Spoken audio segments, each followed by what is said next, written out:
Assalamualaikum warahmatullahi wabarakatuh. Selamat pagi Bapak Ibu Penilai Sertifikasi Dosen 2026 Gelombang 1. Perkenalkan, saya Fitri Indah Puspitanisi, salah satu dosen dari program studi Manajemen Bisnis Industri Furniture di Politeknik Industri Furniture dan Pengolahan Kayu. Video ini dibuat sebagai salah satu syarat pengajuan sertifikasi dosen, yaitu pernyataan diri dosen dalam unjuk kerja Tridharma Perguruan Tinggi. Pembelajaran yang akan saya jadikan contoh adalah mata kuliah pengetahuan bahan lanjut, salah satu mata kuliah pendukung dalam program studi Manajemen Bisnis Industri Furniture. Mata kuliah ini terdiri dari 2 SKS dalam bentuk teori menggunakan metode penyampaian DIA, Delivery, Interaksi, dan Assessment yang dilakukan secara luring. Sekilas deskripsi dari mata kuliah pengetahuan bahan lanjut adalah mata kuliah ini merupakan kelanjutan dari mata kuliah pengetahuan bahan yang diajarkan pada semester 1. Jika mata kuliah pengetahuan bahan berfokus tentang bagaimana karakteristik bahan kayu dan bagaimana memilih jenis kayu sesuai peruntukannya, di semester kedua ini mata kuliah pengetahuan bahan lanjut berfokus pada material furniture selain kayu. Mahasiswa akan mempelajari beberapa material furniture non-kayu seperti hasil hutan bukan kayu, contohnya rotan, bambu, dan serat alam. Kemudian ada juga kayu olahan, misalnya papan partikel, blockboard, kayu lapis, dan veneer. Lalu juga ada material logam seperti pendukung konstruksi furniture. Dengan luasnya pengetahuan mahasiswa dalam bahan furniture akan memberikan pemahaman bagaimana memilih bahan furniture yang tepat sesuai dengan fungsi dan peruntukannya. CPL mata kuliah terdiri dari 2 aspek sikap, 2 aspek pengetahuan, dan 3 aspek keterampilan umum, dan 1 aspek keterampilan khusus. Adapun CPMK pada mata kuliah ini yaitu mampu mengidentifikasi jenis-jenis bahan furniture non-kayu. Sedangkan sub CPMK dalam mata kuliah ini antara lain, yang pertama, mahasiswa mampu menyebutkan jenis-jenis bahan furniture non-kayu. Yang kedua, mahasiswa mampu mendeskripsikan kriteria bahan furniture non-kayu. Yang ketiga, mahasiswa mampu menjelaskan jenis-jenis bahan furniture non-kayu. Yang keempat, mahasiswa mampu merincikan kualitas, kelebihan, dan kelemahan bahan furniture non-kayu. Kelima, mahasiswa mampu mendiskusikan suatu produk dari bahan non-kayu tentang tantangan dan peluangnya. Dan yang terakhir, mahasiswa mampu memilih bahan furniture non-kayu untuk furniture secara tepat sesuai dengan fungsi dan penggunaannya. Mata kuliah pengetahuan bahan lanjut dilaksanakan dalam 14 kali pertemuan tatap muka secara luring. Adapun pokok materi yang disampaikan dalam pembelajaran ada 11 materi, antara lain yang pertama yaitu pemanfaatan hasil hutan bukan kayu sebagai bahan dari furniture. Yang kedua ada rotan, yang ketiga bambu, yang keempat kayu olahan. Nanti akan diajarkan beberapa produk kayu olahan dalam bentuk papan partikel, blockboard, medium density fiberboard atau disingkat MDF, dan OSB, Oriented Strand Board.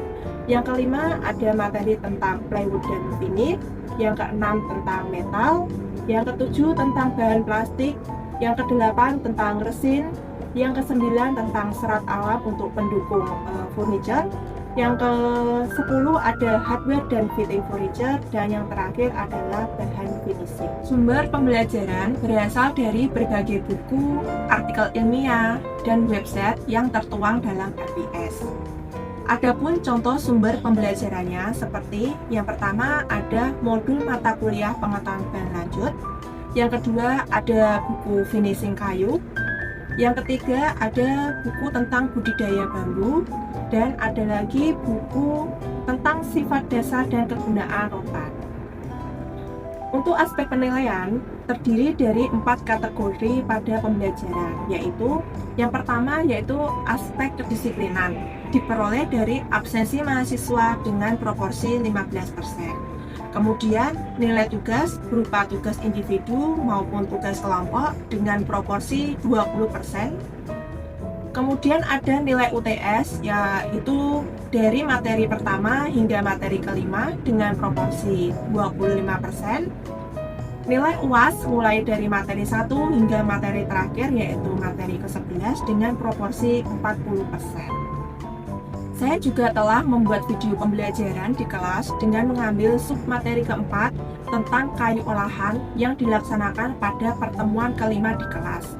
Berikut adalah video pembelajarannya. Assalamualaikum warahmatullahi wabarakatuh. Waalaikumsalam warahmatullahi wabarakatuh. Selamat pagi semuanya. Sehat ya hari ini ya. Sebelum memulai perkuliahan pada pagi hari ini, Ketua kelas menyiapkan sambil doa terlebih dahulu. Duduk siap. Sebelum mulai perkuliahan pada hari ini, alangkah baiknya kita berdoa terlebih dahulu. Berdoa menurut kepercayaannya masing-masing di dalam hati. Mulai.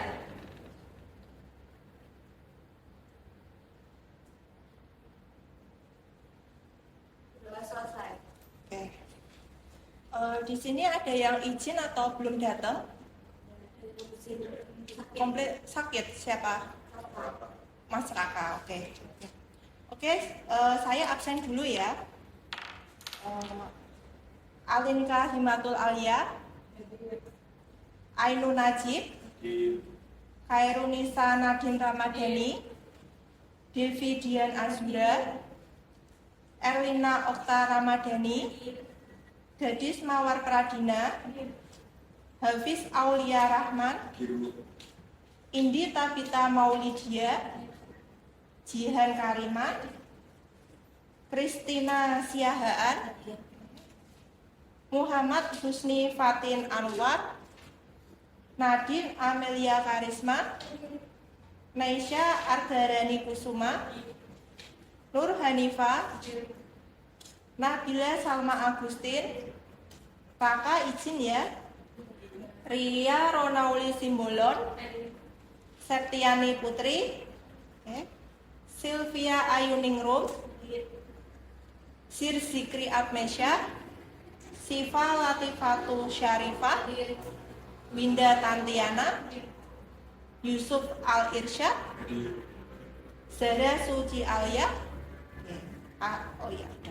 Udah ya, berarti yang nggak masuk hari ini hanya satu mahasiswa. Ya. Saya hari ini akan melanjutkan dari pertemuan kemarin ya. Sebelumnya kita sudah di pertemuan 5 membahas tentang rotan. Nah, pertemuan di 6 ini materinya sudah masuk kayu olahan. Jadi kayu olahan ini cukup variatif bentuknya, sehingga saya bagi menjadi 2 pertemuan, yaitu pertemuan 6 dan pertemuan 7. Pertemuan 6 nanti saya akan menjelaskan materi kayu olahan dalam bentuk medium density fiberboard, kemudian particle board, dan yang ketiga adalah blockboard. Nah, untuk pertemuan selanjutnya nanti saya akan membahas materi tentang veneer dan plywood. Itu ya. Jadi kurang lebihnya di beberapa pertemuan ini saya pun membahas bahan furniture non kayu yang akan digunakan sebagai bahan pendukung atau membuat furniture. Sebelum memasuki materi yang saya akan jelaskan tentang kayu olahan ini, seperti biasa saya akan flashback tentang materi sebelumnya, yaitu materi tentang rotan. Saya akan memberikan sedikit pertanyaan ke mahasiswa di kelas. Silahkan yang bisa menjawab nanti langsung angkat tangan ya. Oke, pertanyaan pertama, ada yang masih ingat nggak rotan itu masuk dalam famili apa ya? Mas Hafiz ya? Palmae. Palmae itu masih sejenis rumput-rumputan ya? Oh maaf, palmae itu sejenis palem-paleman, rumput-rumput atau bambu ya, mohon maaf. Kemudian pertanyaan kedua, dibandingkan dengan kayu dan juga bambu ya, yang sudah kita pelajari sebelumnya, kelebihan rotan itu dari aspek apanya? Oke, Mbak Dia. Kemudian rotan daripada bambu atau kayu itu ada pada elastisitasnya yang tinggi. Ya. Karena elastisitas di sini itu mengindikasikan dia titik patahnya itu rendah. Kalau kita berbicara kayu dikasih beban ya atau dilengkungkan pada tekanan tertentu, dia akan mudah crack atau bahkan patah. Sedangkan kalau rotan sendiri kalian mau tekuk hingga 180 derajat bahkan 360 derajat pun dia kelenturannya itu masih seperti itu.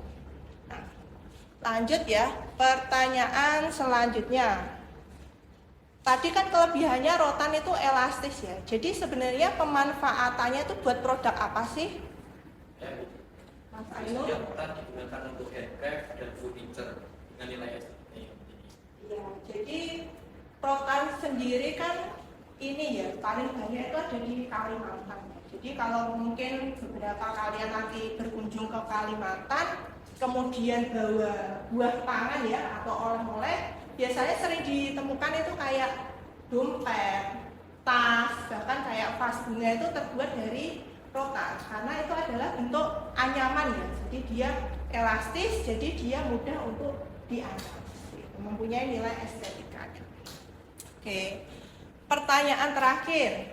Nah, rotan ini kan potensinya tinggi ya di Indonesia karena Indonesia sendiri itu negara.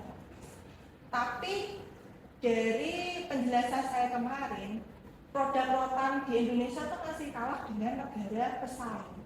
Ada nggak yang masih ingat kendala yang dihadapi Indonesia dalam pemanfaatan rotan itu dari segi apa? Oke, Mbak Nabila. Mungkin dari segi faktor budaya rotan yang kurang intensif, terus mengalami juga peningkatan kreativitas produk rotan pada skala UMKM atau masyarakat lokal, terus juga ketidakstabilan rantai pasoknya rotan dan juga jaminan kualitas rotan untuk kualitas ekspor. Iya, jadi memang masih banyak PR ya untuk pengembangan rotan karena memang rotan sendiri itu paling banyak itu masih diambil dari hutan alam dan budidayanya itu masih tergolong kecil. Sedangkan sebenarnya untuk pasarnya itu terbuka lebar. Nah, seperti itu. Jadi itu PR ya buat kementerian terkait untuk bisa meningkatkan produksi produk rotan lokal sehingga bisa bersaing dengan produk di luar negeri, terutama negara pesaing ya Cina lah paling deket ya. Itu kan teknologinya dia sudah bagus banget gitu ya. Oke, semuanya sudah terjawab ya dengan baik. Saya anggap kelas ini sudah paham tentang materi rotan di pertemuan 5 kemarin. Saya lanjut ke kayu olahan atau biasa disebut papan buatan, sama aja tuh tergantung istilah penyebutannya, tapi intinya barangnya itu sama. Di sini nanti mahasiswa diharapkan bisa mengenal kayu olahan atau papan buatan sebagai pengganti kayu solid yang sudah familiar digunakan untuk bahan pembuatan furniture ya. Jadi tujuan pembelajarannya ada 3. Yang pertama, mahasiswa memahami dasar terbentuknya kayu olahan. Yang kedua, mahasiswa memahami manfaat kayu olahan. Dan yang ketiga, mahasiswa mampu menyebutkan bentuk-bentuk kayu olahan ya. Untuk metode pembelajarannya di kelas nanti saya akan menyampaikan PPT dan juga ada alat peraga. Saya akan membawakan sampel kayu olahan, nanti kalian bisa amati bersama. Kemudian indikator penilaiannya, pengertiannya jelas. Dan yang kedua adalah mengidentifikasi bentuk kayu olahan. Jadi kalian bisa membedakan kayu olahan 1, 2, dan 3 itu perbedaannya ada di mana. Oke. Untuk outline PPT-nya ada 3, definisi, prinsip, dan bentuk ya. Di sini saya menampilkan 3 bentuk, particle board, MDF, dan blockboard.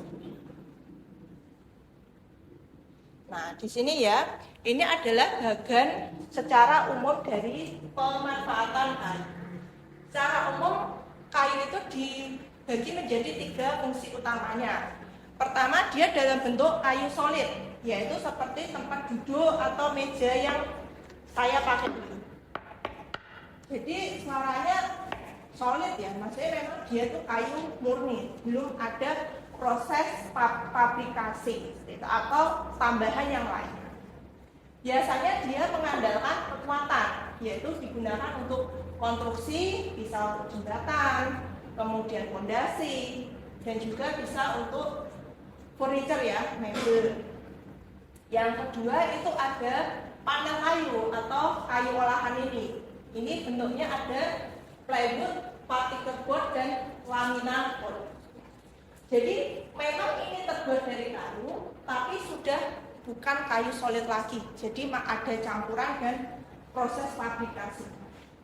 Dan yang terakhir itu adalah kayu yang dimanfaatkan untuk buat bubur ya. Dalam hal ini adalah bubur kayu ya. Itu dasar pembuatan kertas dan rayon. Di sini sifat kayunya itu sudah tidak nampak sama sekali. Nah, di sini saya bawa sebuah kertas. Kelihatan nggak ini kalau dari bahan kayu? Nggak kelihatan kan? Nah, ini saya bawa salah satu bentuk kayu olahan. Kelihatan nggak kalau ini masih ada kayunya?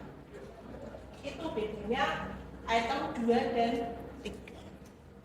Jadi tadi kan sekilas tuh saya tunjukin contoh kayu olahan. Jadi ada yang bisa menyebutkan kayu olahan itu apa sih pengertiannya? Saya itu Oke, Mbak siapa? Sylvia. Mbak Sylvia, apa ya Mbak Kayu Sylvia? olahan itu kayu yang sudah berubah wujudnya. Berubah wujud dalam arti apa nih Mbak? Ya sudah tidak kelihatan seperti kayu solid. Tuh. Seperti yang dicontohkan itu ada kayu lapis kan, ini kayunya sudah dilapis-lapis. Tuh. Ya, jadi memang sudah tidak kelihatan kayu solid, tapi masih ada wujud kayunya ya. Jadi sesuai teori ya Mbak ya. Kalau dari ABC ini dia bilang kayu olahan atau papan buatan itu adalah produk kayu yang diproses dan direkatkan. Jadi ada kayu, ada bahan perekat, dan ada proses perekatan. Kalau Dr. Ridley dia bilang kayu olahan atau papan buatan itu adalah produk kayu yang dihasilkan dengan cara berbeda dari kayu asli. Kalau kayu asli itu kan biasanya dari generatif ya, bisa dari biji atau kultur jaringan, kemudian ditanam di media tanam atau tanah, melewati proses pemeliharaan hingga pemanen. Kalau kayu olahan dia masuknya pabrik, jadi tidak lewat cara alam. Nah, pengertian ketiga dari Irwi, dia bilang kalau produk kayu yang diproses dengan teknologi canggih sehingga mengubah kayu menjadi bahan yang lebih seragam, memiliki kualitas lebih baik dari kayu solid dan kestabilan dimensi serta ketahanan terhadap kerusakan. Jadi kembali lagi tergantung dengan teknologi yang digunakan ya. Jadi kalau teknologinya bagus itu tergantung dari tujuan si pabrik ini mau membuat kualitas yang seperti apa. Jadi kemungkinan besar bisa melebihi dari sifat atau kualitas asli dari si kayu solid. Nah, ini adalah sekilas gambaran dari proses pembuatan kayu olahan atau papan buatan. Ada sumbernya yaitu kayu. Ada proses debarking, pengupasan kulit. Ada proses pemesinan dan juga ini adalah produk akhirnya. Ada berbagai macam bentuk kayu olahan.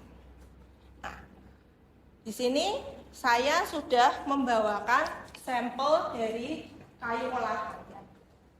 Yang pertama itu ada partikel, papan partikelnya. Ini.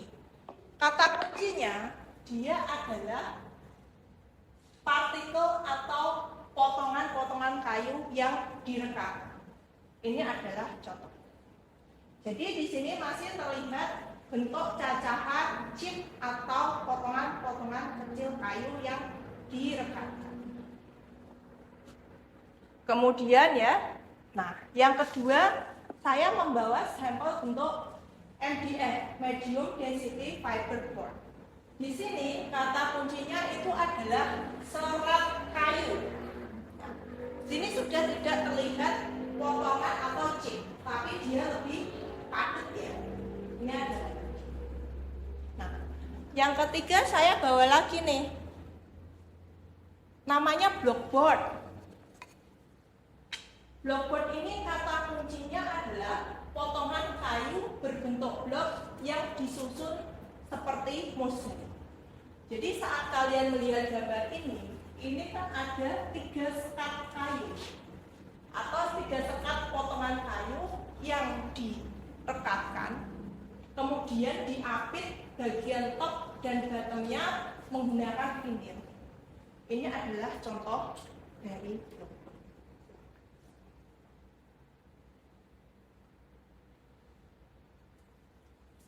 Sampai di sini dari penjelasan saya ada yang mau ditanyakan